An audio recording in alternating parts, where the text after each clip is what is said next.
पाजा मन हो जाला ताजा हो। अरे मायरे बड़ी आवेला माजा जब धरेला पाजा मन हो जाला ताजा हो।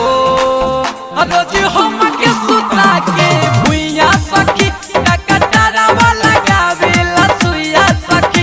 रोज हम के सुता के भुइया सखी टकटरा वाला गावेला सुइया सखी।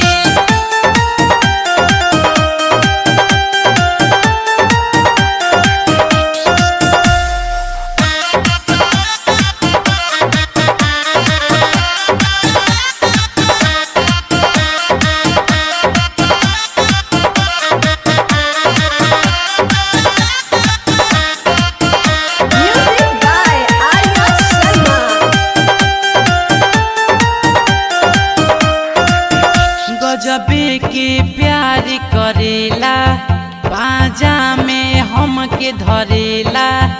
आधी रतिया रोज आके ढेबरी में तेल भरेला।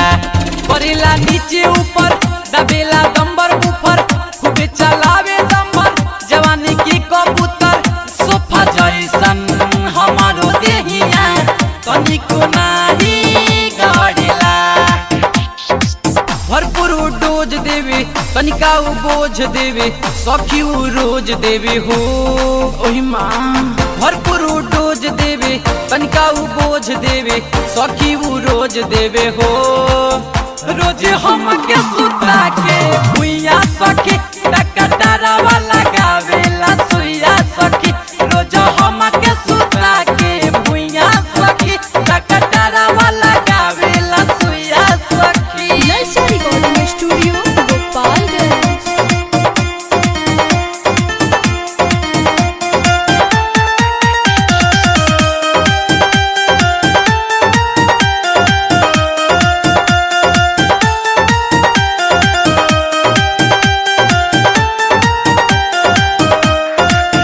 सखिया नहीं दुखाला केतनो भीतरी ले जाला। गजबे जाने उतरी का तनिको ना झंझनाला। मारी के जादू मंतर डाली देला उ अंदर पार कई जाला सखी हमार उ सात समुंदर। सवाद हमरो खूब भेटाला उतरा में सखी रे। डीजे विकास हवे राम जी से खास हवे यादो विकास हवे हो। हाय दया डीजे विकास हवे राम जी से खास हवे यादो विकास हवे हो। रोज हम के सुता के भुइया सखी